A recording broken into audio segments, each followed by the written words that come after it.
dustakan.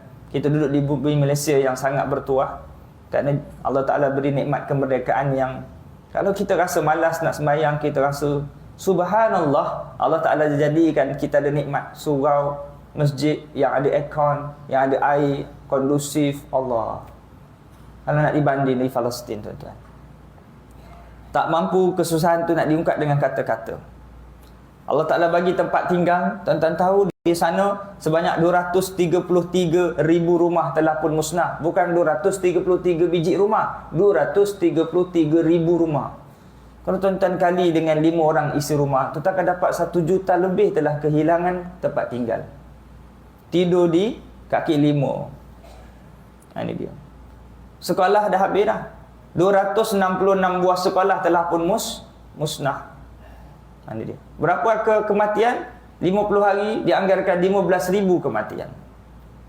Ini dia. Berapa ramai cedera? 36,000 cedera. Bukan 36 orang, 36,000 cedera. Ini dia. Ya. Jadi hadirin hadirat sekalian, kesusahan kita nak dibandingkan dengan saudara kita di sana, langit dengan bumi.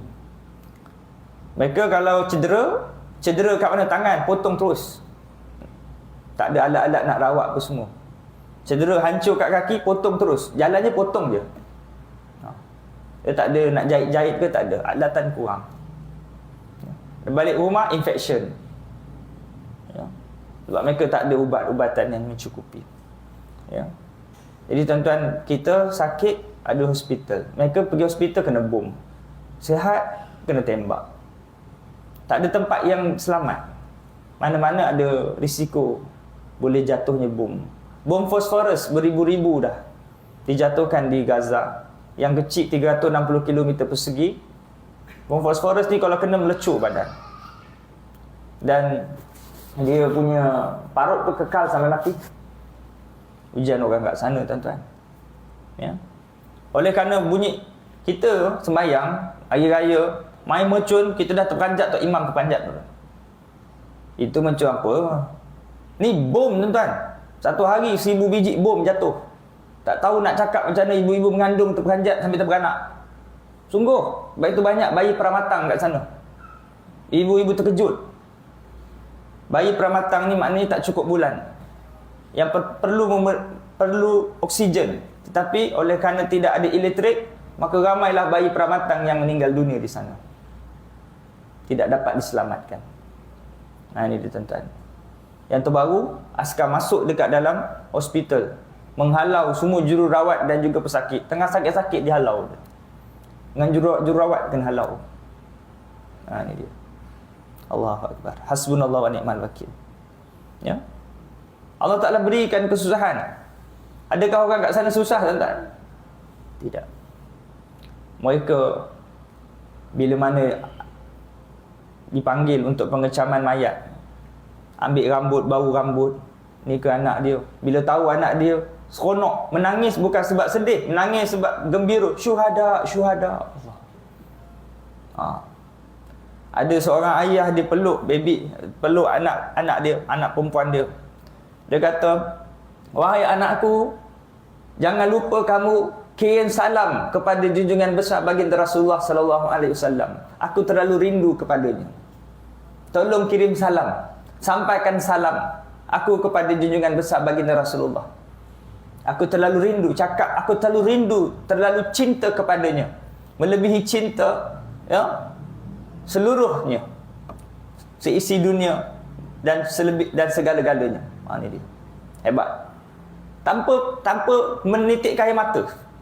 Dia tahu anak dia syahid, dia seronok. Dia suruh anak dia yang syahid ni di pangkuan, tolong sampaikan salam pada baginda Rasulullah. Cakap yang aku ni sayang, aku rindu sangat. Allah. Sebab apa? Sebab iman. Iman maknanya aman, tenang. Dia tahu di Palestin tidak ada istilah kalah. Menang ataupun syahid. Syahid pun menang, menang pun menang. Lepas tu, tuan-tuan, ujian Allah Ta'ala jadikan untuk apa dia? Untuk menentukan siapakah di antara kita yang benar ataupun penipu. Ya.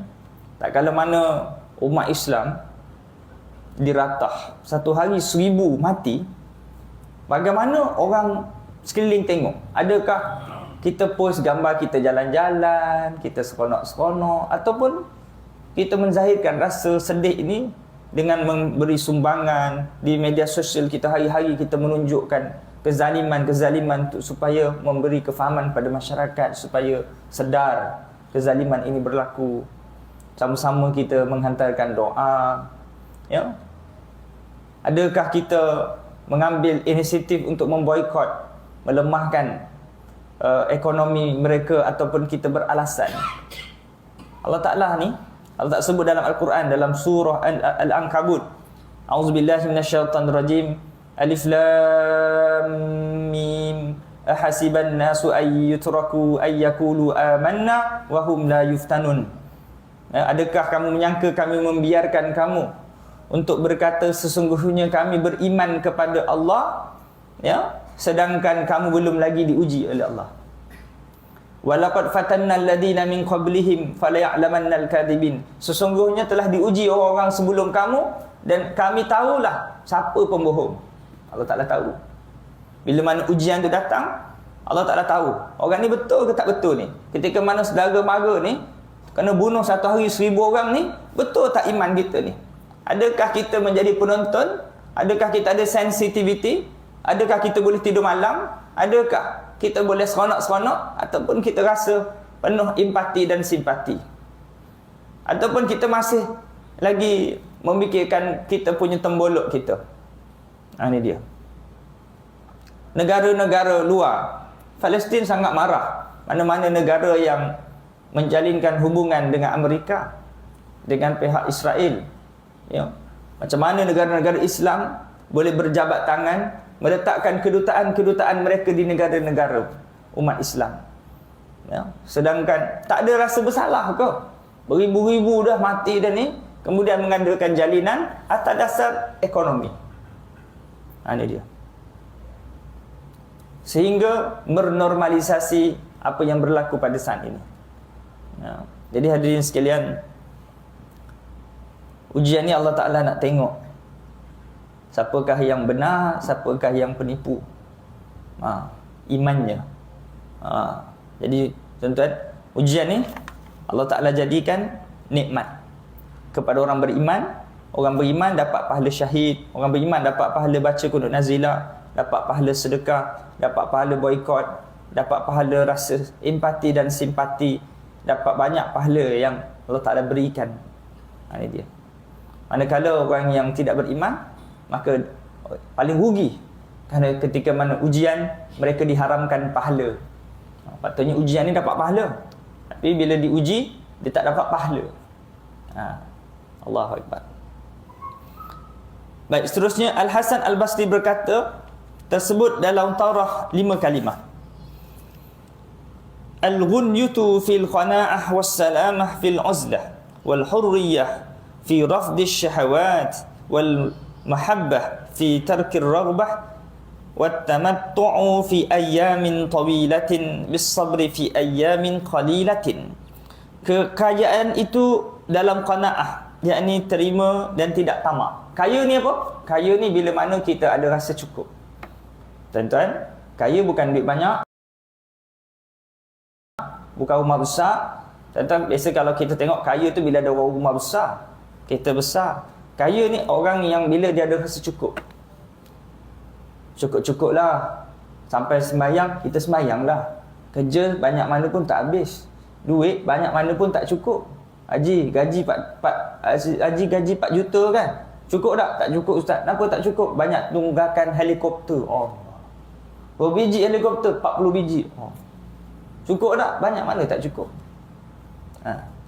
Orang yang ada rasa cukup, cukuplah. Sampai masa baca Quran, baca Quran. Kerja banyak mana pun tak habis. Ya. Sampai masa tidur banyak mana tak cukup. Ya, subuh bangunlah sembahyang subuh kan. Banyak mana tak cukup? Tidur. Makan banyak mana tak cukup? Makan. Sampai masa berhenti dah. Orang kaya ni orang yang ada qanaah. Ni dia. Ya. Yang kedua, selamat itu dalam menyendiri. Tuan-tuan, bila mana diuji dengan fitnah, tuan-tuan pilih untuk menyendiri. pilih untuk dia, untuk kita berseorangan itu selamat, duduk diam-diam. Tanda seorang itu cerdik, dia hanya bercakap benda yang dia tahu je. Tanda orang tu bodoh, dia cakap, dia ulas semua benda. Tuan-tuan tengok ada YouTuber ke, siapa-siapa ke, jenis semua benda dia nak ulas. Dia bukan ahli pun. Ada tak? Kerja nak dapat isu ni nak ulas, dapat isu ni nak ulas, isu ni nak ulas. Sebab apa dia? Orang jahil bila cakap nampak bodoh dia. Lebih baik dia diam.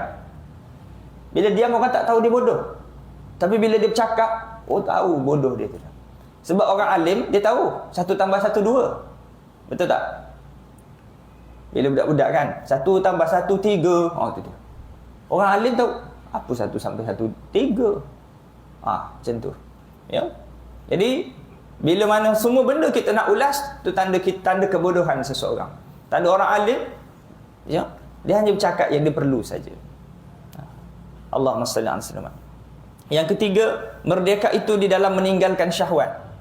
Ya, nafsu ni dia akan menyebabkan kita menyesal. Ya, nafsu makan, akhirnya datang penyakit. Ya, nafsu malas, akhirnya orang lain, ya, berjaya, kita tak berjaya. Banyak nafsu ni menggagalkan kehidupan kita. Yang keempat, cinta itu dalam meninggalkan keinginan. Ya. Tentang bila mana cinta kepada Allah Ta'ala, keinginan-keinginan dunia ni kita mula kurangkan. Bersukacita selama itu kerana sabar yang sesaat. Berapa ramai orang sedih dengan sebab sesaat. Dia tak puas hati kawan tu, dia ambil helmet, dia pukul kepala kawan tu, akhirnya 3 tahun sedih duduk dalam penjara. Kalau dia sabar sesaat, masih dia tak duduk dalam penjara tu. Betul tak? Jadi tuan-tuan, bersukacita ni kerana sabar sesaat. Kalau tak sabar sikit je, tuan-tuan akan dapat kebahagiaan yang lama. Tuan-tuan sabar kat dunia sikit je, sembahyang, sabar sembahyang kejap je, dapat pahala masuk syurga lama. Baca Quran sikit je, sabarlah baca Quran sikit je. Ibadah-ibadah kita ni yang kita buat sikit je akan memberi kebahagiaan yang lama. Urwah bin Az-Zubair dari Aisyah radhiyallahu anha berkata, Nabi sallallahu alaihi wasallam bersabda, "Ya Aisyah, in aradti lilluhuqi falyakfiki minad dunya kazadir rakibi wa iyyaki wa mujalasatil niya'a wala tastakhlifi thawban hatta tarqa'ihi." Hai Aisyah, jika engkau ingin mengikuti aku, maka cukupkan dari dunia ini bagaikan bekal orang yang bepergian, yakni sekadar yang diperlukan saja. Musafir. Dan awas hati-hati daripada berkumpul dengan orang-orang kaya. Dan jangan engkau mengganti pakaian yang telah lusuh rosak sehingga engkau tampal. Allah.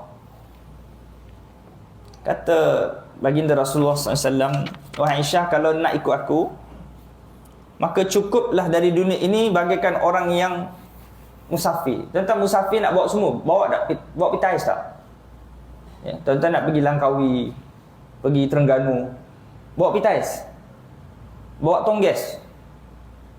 Sekadar yang perlu je. Duduk di dunia ni, kita singgah kat dunia ni, sekadar yang perlu je. Jangan terlalu berlebih-lebih.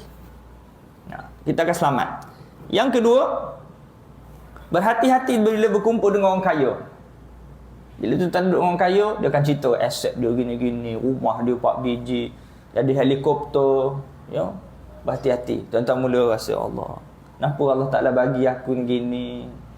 Ya, gaji dia 40 juta, ya Allah, kenapa gaji aku 4,000 je? Hati-hati duduk dengan orang kaya. Ya, jangan tertipu.